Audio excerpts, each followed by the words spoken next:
A very very warm welcome to all of you. आप सबका मेरे दोस्त बहुत बहुत स्वागत है अगेन. तो मेरे दोस्त, हमने लास्ट क्लास में आपके साथ कुछ बातें करी थी. किस चीज़ की बातें करी थी? हमने कहा था कि अगर कई बार बैलेंस शीट के अंदर एग्जिस्टिंग वैल्यू ही जाती है, जो मतलब पुरानी बैलेंस शीट में वैल्यू थी वो ही नई बैलेंस शीट में जाती है. इसका सर ने आपको रीज़न भी बताया था क्यों. वो जो टैक्स वाली बात थी, है ना, याद आया? तो अगर पहले वो वाली वीडियो देखो, उसके बाद ही इसको देखना. तो मेरे दोस्त, हम आपको इस वीडियो के डिस्क्रिप्शन में उसका लिंक भी दे देंगे, उस वाली वीडियो का. तो मेरे दोस्त, मैं आपको ये कहना चाहता हूँ कि आज हम उसी मुद्दे के ऊपर एक क्वेश्चन भी करेंगे. उस मुद्दे के ऊपर एक क्वेश्चन भी करेंगे. तो आओ मेरे दोस्त सारे उसके ऊपर एक क्वेश्चन करते हैं. क्या कहता है क्वेश्चन, देखो. हालांकि आपको मैं बताऊं, वो जो रीवैल्यूएशन अकाउंट बनाते थे हम, वो इसमें तो बनाना नहीं, क्योंकि यहाँ पे हम क्या कर रहे हैं, रीवैल्यूएशन तो बस नाम की हो रही है, बस एक एंट्री ही पास होती है. तो ये क्वेश्चन कंपैरेटिवली लेस टाइम लेते हैं. एक्स, वाई और जेड तीन पार्टनर हैं, शेयर कर रहे हैं प्रॉफिट इस रेशो में 5:4:3 में. ठीक. उनकी बैलेंस शीट दे रखी है 31 मार्च 2020 की. क्रेडिटर हैं, आउटस्टैंडिंग एक्सपेंस हैं, रिजर्व है, कैपिटल दे रखा है, बैंक है, डेटर है, स्टॉक है, फर्नीचर है, प्लांट एंड मशीनरी है. 1 अप्रैल को उन्होंने डिसाइड किया कि उनका रेशो ये होगा. Furniture to be taken at 80% of its value. जो भी फर्नीचर की वैल्यू है, कितनी वैल्यू है दोस्त? 60,000. क्वेश्चन कहता है furniture to be taken at 80% of its value. इसका मतलब फर्नीचर की वैल्यू अब केवल 80% रह गई. तो जो 60,000 का फर्नीचर था, उसका अगर 80% हम निकाले तो कितना होगा? तो उसका 80% जो आएगा वो मेरे दोस्त आएगा 48,000.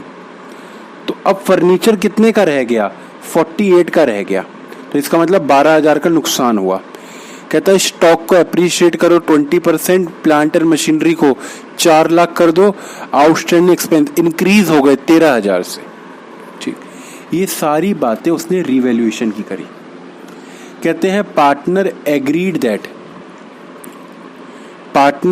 That altered value are not recorded in the books and they also do not want to disturb the general reserve. क्या कोई बच्चा लाइव चैट में इसको समझाना चाहेगा ये क्या लिखा है? देखता हूं मैं कौन समझाता है. तो ये क्या कह रहा है मेरे दोस्त? ये कहना चाह रहा है कि जो वैल्यू चेंज हो रही है, ये सारी चेंज लिखे हैं. Partner agreed that altered value, जो चेंज होने के बाद वैल्यू हो जाएगी. मतलब जब हम रीवैल्यूएशन कराते हैं तो वैल्यू चेंज होगी ना एसेट की, या तो बड़ी होगी या कम हुई होगी. तो कहते हैं जो चेंज होके जो वैल्यू आई है उसको हम रिकॉर्ड नहीं करेंगे. जब उसको रिकॉर्ड नहीं करेंगे मतलब पुरानी वैल्यू को ही रिकॉर्ड करेंगे. तो क्या लिखा है उसने कहा जर्नल रिजर्व को भी डिस्टर्ब नहीं करेंगे. ये जो जर्नल रिजर्व है ना, इसको भी डिस्टर्ब नहीं करेंगे. इसका मतलब ये जर्नल रिजर्व पार्टनर्स में नहीं बटेगा मेरे दोस्त. तो अब क्या करें? जब रीवैल्यूएशन होनी ही नहीं है तो ये सब क्यों दे रखा है मेरे दोस्त? आप कहोगे क्यों दे रखा है बेकार का, जब करना ही नहीं है रीवैल्यूएशन. तो हम पता है क्या करते हैं, देखो, हम एक रीवैल्यूएशन का ऐसे ही नॉर्मल हिसाब किताब लगाते हैं. देखो, नॉर्मल मतलब क्या होता है? कोई अकाउंट नहीं बना रहे, एक पेपर पे ऐसी रफली एस्टीमेट लगाते हैं पार्टनर्स. जैसे कि समझो मेरी बात, आज आप एक पेपर लो, पेपर पे लिख लो मेरे अकाउंट्स में आएंगे 90 नंबर, है ना, मेरे इको में आएंगे 92 नंबर, बीएसटी में आएंगे 92 नंबर, इंग्लिश में आएंगे 95 नंबर. ये आप क्या कर रहे हो? घर पे अपना एस्टीमेट लगा रहे हो और टोटल बैठ के लगा लो कि मेरे टोटल आएंगे 600 में से 580 नंबर. ये आपने टोटल लगा लिया. ऐसे ही जब रीवैल्यूएशन कराते हैं पार्टनर्स, वैसे तो रीवैल्यूएशन इंक्लूड होती है, लेकिन जब क्वेश्चन ही मना कर दे कि रीवैल्यूएशन का कोई काम ही नहीं है तो हम क्या करेंगे? हम मेरे दोस्त बस एक सिंपल सा, हमने कल भी आपको बताया था क्या करेंगे, हम ये देखते हैं नेट इफेक्ट ऑफ रीवैल्यूएशन क्या हुआ। नेट इफेक्ट ऑफ रीवैल्यूएशन, इसमें करना क्या होता है, क्या इफेक्ट देखेंगे? बस ये देखो आपको मुनाफा हुआ कि घाटा हुआ। फर्नीचर की वैल्यू कम हो गई, देखो 60,000 का था अब 48,000 रुपये रह गई, तो ये आपका लॉस है।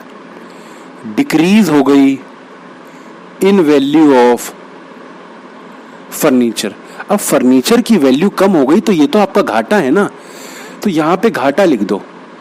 घाटा मतलब ब्रैकेट के अंदर 8,000 रुपये का, 8,000 का ही हुआ है ना, 12,000 का मेरे दोस्त, 48 का हो गया तो 12,000 का घाटा हो गया। आओ इसको 12,000 लिखे, 12,000 लिख दें इसको। बस बच्चे बस ऐसे ही रफली लिखना है कि क्या घाटा हुआ क्या फायदा हुआ। अच्छा, स्टॉक एप्रिशिएट, एप्रिशिएट मतलब बढ़ गया, जैसे डेप्रिशिएट कम होता है एप्रिशिएट बढ़ गया, 20% बढ़ गया। तो स्टॉक कितने का है? 3 लाख का है, 3 लाख का 20% कितना होता है? 60,000 होता है। तो स्टॉक 60,000 बढ़ गया, अब बढ़ना तो मुनाफा है ना, तो लिख दो increase in value of stock. ये मेरा फायदा हो गया, 60,000 का मेरा फायदा हो गया मेरे दोस्त, है ना। तो कितना आसान है, बस यही तो रिकॉर्ड करना है, क्या फायदा हुआ क्या नुकसान हुआ, इससे ज्यादा हमें क्या क्या करना है। अच्छा तीसरा देखो और क्या कहता है, कहता है प्लांट और मशीनरी की वैल्यू 4 लाख हो गई। बैलेंस शीट में देखते हैं कितने की है। बैलेंस शीट में 4,20,000 की है और उसकी न्यू वैल्यू जो हो गई वो हो गई 4 लाख, तो इसका मतलब 20,000 का नुकसान हुआ है। अब हम क्या करेंगे, हम यहाँ पे लिख देंगे decrease in value of machinery. Machinery की वैल्यू में डिक्रीज आया, कितने का? 20,000 का। बताओ फायदा है कि नुकसान? सारे बोलो फायदा है कि नुकसान? अरे वैल्यू कम हो गई तो नुकसान है सर, तो मैंने माइनस में लिख दिया। बस बच्चे बस, और कुछ करना ही नहीं है, बस यही देखना है क्या फायदा हुआ कि नुकसान हुआ। अच्छा और देखो और भी कुछ दे रखा है क्या? हाँ, कहता है आउटस्टैंडिंग एक्सपेंस इंक्रीज हो गए। अब देखते हैं कौन बताता है। इंक्रीज हो गए मतलब फायदा ही होगा, कोई चीज बढ़ गई, हमारे पास कोई चीज बढ़ गई तो फायदा ही होगा ना, यही सोच रहे होगे आप भी। तो जो लोगों ने ये सोचा, हालांकि इसके ऊपर मैंने लास्ट क्लास में भी चर्चा की थी, जिन लोगों ने ये सोचा है मेरे दोस्त, नजदीकी मंदिर जाओ, पहले तो आप हनुमान चालीसा का पाठ करो, प्रसाद लो, माथे पे टीका लगाओ, तब जाके थोड़ा दिमाग काम करना शुरू होगा। आउटस्टैंडिंग एक्सपेंस मतलब लाइबिलिटी, लाइबिलिटी का बढ़ जाना फायदा नहीं होता, लाइबिलिटी का बढ़ जाना आपका नुकसान होता है। लाइबिलिटी, आपको कर्जदारी बढ़ गई, कहां से फायदा हो गया? कहां से फायदा हो गया महाराज? ये आपका नुकसान हो गया। तो देखो आउटस्टैंडिंग एक्सपेंस पहले 15,000 के हैं, तो उसने क्या कहा? उसने कहा ये इंक्रीज हो गए बाय ₹13,000। बाय ₹13,000 का मतलब 13,000 और बढ़ गए। तो इसका मतलब मेरे दोस्त ये देखो, इसका मतलब अगर मैं आपको यहां लिखवाऊं तो ये इंक्रीज इन आउटस्टैंडिंग एक्सपेंस। अगर आउटस्टैंडिंग एक्सपेंस बढ़े हैं तो इसका मतलब आपका नुकसान हुआ है। कितना आउटस्टैंडिंग एक्सपेंस बढ़े? 13,000। क्या मेरे दोस्त आप मुझे बता नहीं सकते मोटा मोटी आपका फायदा हुआ है कि नुकसान हुआ है? मोटा मोटी बता दो आपका फायदा हुआ है कि नुकसान हुआ है। तो मोटा मोटी की अगर मैं बात करूं तो क्या हुआ, देखो 60,000 का फायदा हुआ, माइनस में 20,000 का नुकसान हुआ, माइनस में 13,000 का नुकसान हुआ, माइनस में 12,000 का नुकसान हुआ। हमने क्या किया? अरे कहां गया वो? हमने मेरे दोस्त नेट इफेक्ट निकाल दिया। नेट हमें कितना फायदा हुआ? नेट इंक्रीज आया। नेट इंक्रीज का मतलब हमें इतना मुनाफा हुआ 15,000 का। इससे ज्यादा मैंने क्या किया मेरे दोस्त, है ना? ये मैंने कर दिया। ये मैंने क्यों किया? मैं अकाउंट क्यों नहीं बनाया?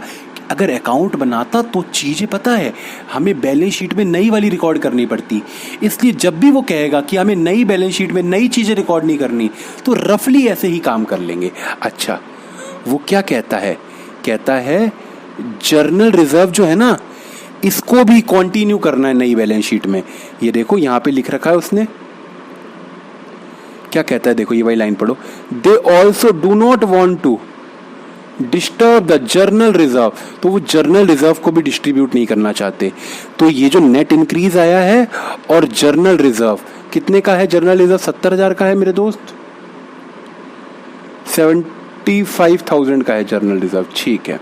तो जर्नल रिजर्व 75,000 का है। तो ये पता है ये जो 90,000 रुपीज आए ना मेरे दोस्त, इसका क्या होगा, इसका हम जो सेक्रीफाइसिंग वाला पार्टनर होगा उसको कुछ पैसे दे देंगे, और देने वाला कौन होगा तो आपको पता है, गेनिंग वाला। गेनिंग वाला कुछ पैसे दे देगा सेक्रीफाइसिंग वाले को इस रिवैल्यूएशन के।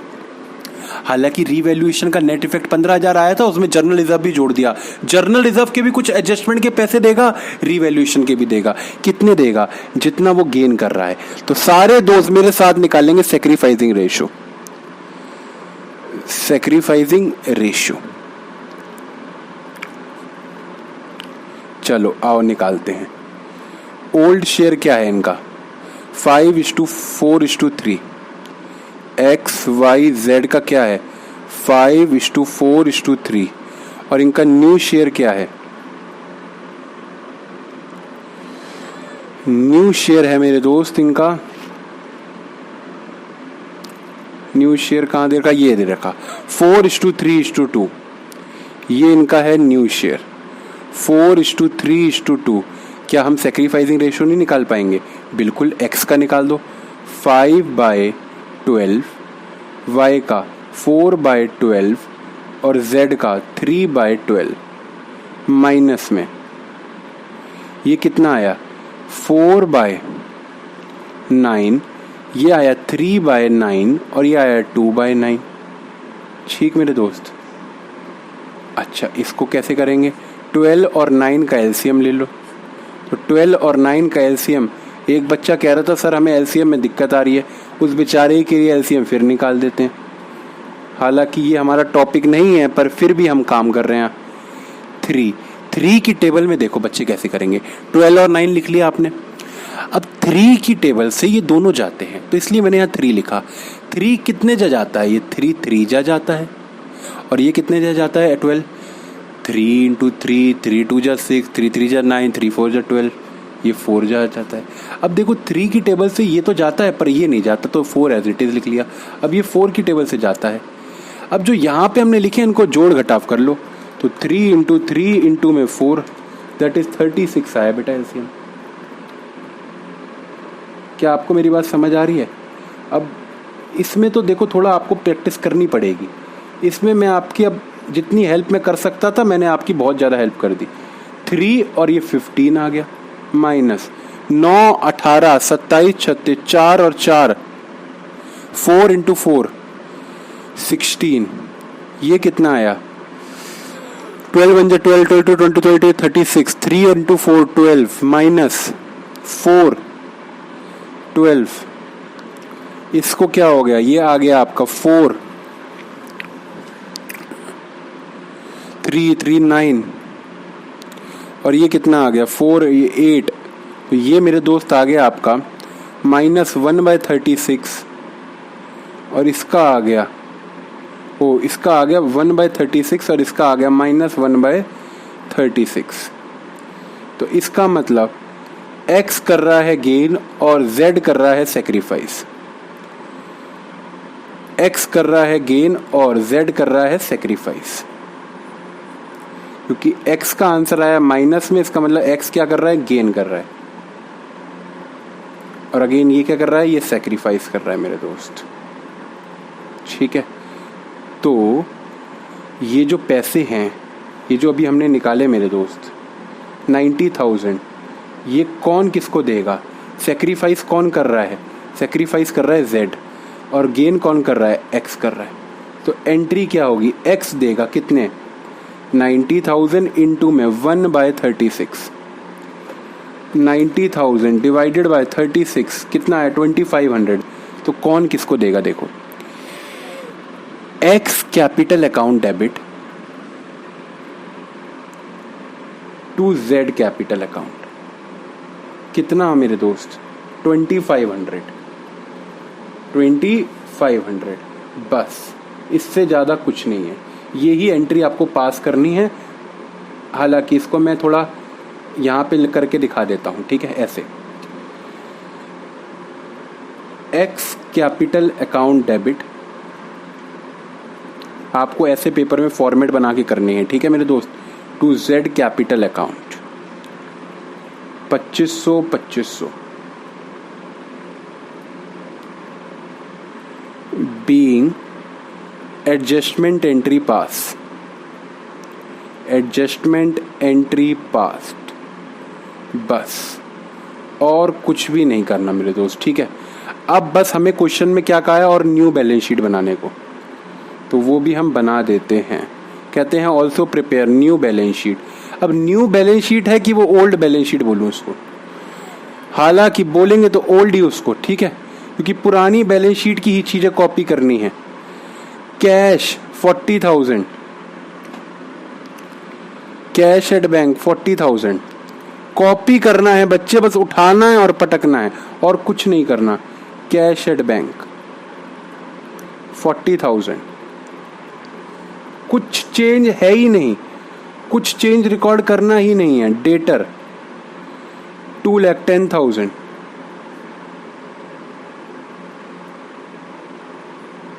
इसके बाद stock 3 lakh, stock 3 lakh, again furniture 60,000, furniture 60,000, plant and machinery 4,20,000, total यहीं से देख लो 10,30,000। कुछ नहीं करा, बस कॉपी कैट की तरह कॉपी करनी है। क्रेडिटर 40,000, वो ही बस टेप देना है। आउटस्टैंडिंग एक्सपेंस 15,000,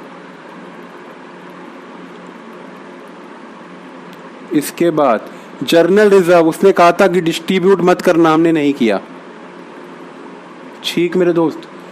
बस कैपिटल में कुछ चेंज आएगा क्योंकि एक बंदे की कैपिटल कुछ कम हो जाएगी और दूसरे की बढ़ जाएगी। वाई की में तो कोई चेंज नहीं आएगा, एक्स वाई और जेड हैं, वाई में कोई चेंज नहीं आएगा क्योंकि वाई को कुछ नहीं मिला 3 लाख। एक्स और जेड में चेंज आएगा, देखो एक्स की कैपिटल 2500 से कम हो जाएगी और जेड की बढ़ जाएगी। तो देखो ये कैपिटल है, इसमें से 2500 माइनस कर दो और इसमें 2500 जोड़ देंगे तो ये कितनी आएगी? 3,97,500। और ये कितनी आएगी? 2,02,500, बस, और कुछ भी नहीं है मेरे दोस्त। इसको हमने जोड़ा, ये आया 9 लाख। और अगेन आंसर हमारा कर रहा है टैली, कोई भी दिक्कत वाली बात नहीं है। हालांकि कुछ भी नहीं किया बैलेंस शीट में, हमने कॉपी कर ली हमने और कुछ भी नहीं किया इससे ज़्यादा। तो कुछ भी नहीं है बेटा इसमें। जब वो कहता है ना कि रिवैल्यूएटेड वैल्यू को शो नहीं करना, तो ये तो बहुत ही आसान है। हम अगली क्लास में आपके साथ कुछ एडजस्टमेंट वाले क्वेश्चन करेंगे और पेपर वाले क्वेश्चंस की बात करेंगे। हमारे पास कुछ समझाने लायक नहीं है, बस क्वेश्चंस हैं। तब तक के लिए bye bye, see you, take care.